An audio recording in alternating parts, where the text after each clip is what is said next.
El 13 de marzo de 222, Alejandro Severo es proclamado emperador romano. Marco Aurelio Severo Alejandro nació el 1 de octubre de 208, fue emperador romano desde el año 222 hasta el año 235, y fue el último de la dinastía Severa. Tras el asesinato de Heliogábalo en 222, y gracias a las acciones propagandísticas de su madre y de su abuela, tanto el Senado como el pueblo desearon ver al joven Alejandro en el trono. Fue proclamado emperador con 13 años el 13 de marzo de 222, tan solo 2 días después de la muerte de su predecesor. El gobierno quedó, en gran parte, en manos de su madre, y especialmente en las de su abuela, que se convirtió en la auténtica gobernante en la sombra. Alejandro Severo fue un emperador que respetó a los cristianos, según algunas fuentes, incluso barajó la posibilidad de construir templos para ellos. También intentó considerar a Cristo como uno más entre los dioses romanos. El 13 de marzo de 1138, el cardenal Gregorio Conti es elegido papa con el nombre de Víctor IV, sucediendo al papa Anacleto II. En la actualidad, todos son considerados antipapas. Fue cardenal de la Basílica de Santa Cecilia, antes de ser elegido como antipapa por los gibelinos en 1159, siguiendo a la muerte del papa Adriano IV, y de la elección de Alejandro III. Su elección fue apoyada por el emperador Federico Barbarroja I. Fue descrito como elocuente y refinado, pero mezquino y parsimonioso. Al ser enviado con el cardenal Jordan de Santa Susana, como legado papal para convocar a Conrado III de Alemania a Italia para ser coronado sacro emperador romano, se involucró en un altercado con su colegado, y en las palabras de la época, hizo de la iglesia un hazmerreír. Murió en la ciudad italiana Lucca, el 20 de abril de 1164.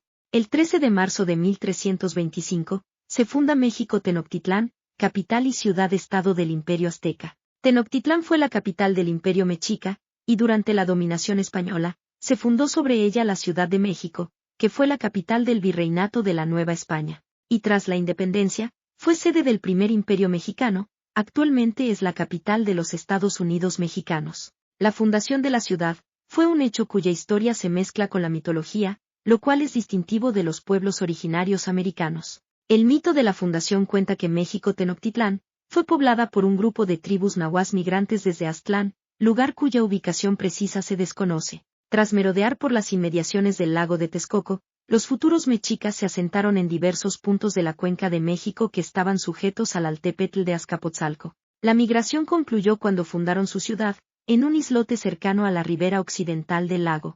El 13 de marzo de 1781, en Bath, Inglaterra, el astrónomo alemán William Herschel descubre el planeta Urano. Es el 7º planeta del sistema solar, el 3º de mayor tamaño, y el 4º más masivo. Se llama así en honor de la divinidad griega del cielo Urano, el padre de Crono, Saturno, y el abuelo de Zeus, Júpiter. Urano es similar en composición a Neptuno, y los dos tienen una composición diferente de los otros dos gigantes gaseosos, Júpiter y Saturno. Por ello, los astrónomos a veces los clasifican en una categoría diferente, los gigantes helados. La atmósfera de Urano, aunque es similar a la de Júpiter y Saturno por estar compuesta principalmente de hidrógeno y helio, contiene una proporción superior tanto de hielo, como de agua. También amoníaco y metano, junto con trazas de hidrocarburos, y posee la atmósfera planetaria más fría del sistema solar, con una temperatura mínima de menos 224 grados. El 13 de marzo de 1904, en el límite entre Argentina y Chile, se inaugura la estatua del Cristo Redentor, poniendo fin a tensos desacuerdos limítrofes entre esos dos países.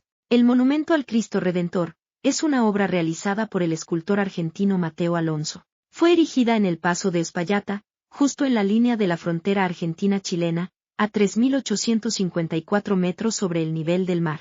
Inaugurado el 13 de marzo de 1904, sirvió para conmemorar la superación pacífica de un conflicto por cuestiones de límites, que había llevado a ambos países a estar al borde de la guerra. Existe una réplica del monumento en el Palacio de la Paz en La Haya, donde sesiona la Corte Internacional de Justicia. La obra fue declarada Monumento Histórico Nacional y Patrimonio Cultural de la Nación por el gobierno argentino en 2003. El Cristo se convirtió en un icono de la cordillera, y aún hoy se ofrecen viajes turísticos para ir a visitarlo.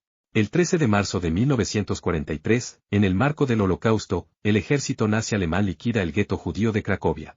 El gueto judío de Cracovia fue uno de los 5 grandes guetos creados por los nazis en el gobierno general, durante su ocupación de Polonia en la Segunda Guerra Mundial.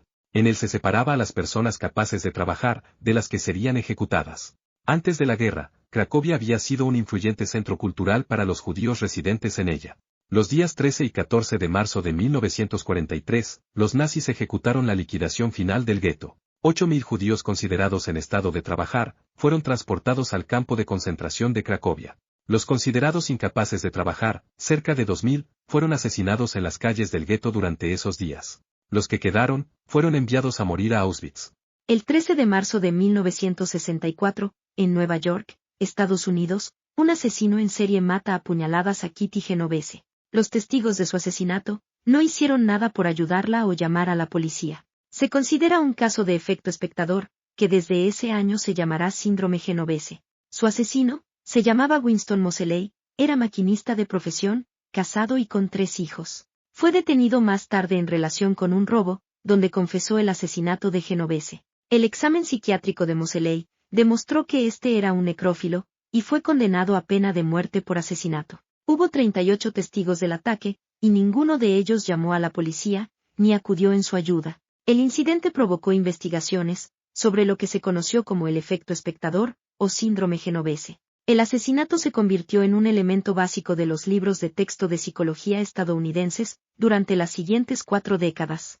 El 13 de marzo de 1968, en la base de pruebas de armas químicas y biológicas del Ejército de Estados Unidos, un jet esparce gas nervioso. En los días siguientes, producirá la matanza de ovejas de Skull Valley, en que morirán 6.000 ovejas. El ejército llevó a cabo, por lo menos, 3 operaciones separadas que involucraron agentes nerviosos. Las 3 operaciones ocurrieron el 13 de marzo de 1968, una incluyó el experimento de disparar un obús químico. Otra, fue la quema de 600 litros de gas nervioso, en una fosa al aire libre. Y en la tercera, un jet esparció gas nervioso, en un área fijada a unos 43 kilómetros al oeste de Skull Valley. La infamia internacional del incidente contribuyó a la decisión del presidente Nixon de prohibir toda prueba de armas químicas al aire libre en 1969. El 13 de marzo de 1988, entre las ciudades de Aomori y Hakodate, Japón, se inaugura el túnel Seikan, el túnel submarino más largo del mundo. Es el segundo túnel ferroviario más largo del mundo, solo superado por el túnel de San Gotardo, y el túnel más largo con un tramo submarino. Mide 53 kilómetros, con una porción de 23 kilómetros bajo el lecho marino. Inaugurado el 13 de marzo de 1988, enlaza las islas de Ons y Hokkaido en Japón. Está a 100 metros bajo el fondo del mar, y a 240 metros bajo el nivel del mar. Se tardaron 25 años en construirlo, y aunque es el segundo túnel ferroviario más largo del mundo, el viaje aéreo es más rápido y barato, lo que ha hecho que el túnel Seikan sea relativamente poco utilizado. En marzo de 2018, a los 30 años, los costos de mantenimiento ascendían a $286 millones. El 13 de marzo de 2010, en Buenos Aires, Argentina, se realiza el concierto solidario Argentina Abraza a Chile, con la finalidad de recolectar alimentos y materiales destinados en ayuda a las víctimas del terremoto de Chile de 2010. El recital solidario desarrollado en la ciudad de Buenos Aires fue para recolectar alimentos no perecederos, ropa, frazadas, pañales y medicamentos para las víctimas del terremoto de Chile de 2010. Se llevó a cabo el sábado 13 de marzo del mismo año, en el cruce de las avenidas Figueroa Alcorta y La Pampa. Fue organizado por la organización no gubernamental Red Solidaria, y el presentador del espectáculo fue el actor Ricardo Darín. Los músicos y artistas que participaron fueron León Gieco, Gustavo Cerati, Andrés Calamaro, Demente, Pedro Aznar, Gilda Lizarazu, Raúl Porchetto, Javier Calamaro y Gustavo Santaolalla. Hubo una concurrencia de 100.000 personas, y se logró juntar un total de 60 toneladas de donaciones.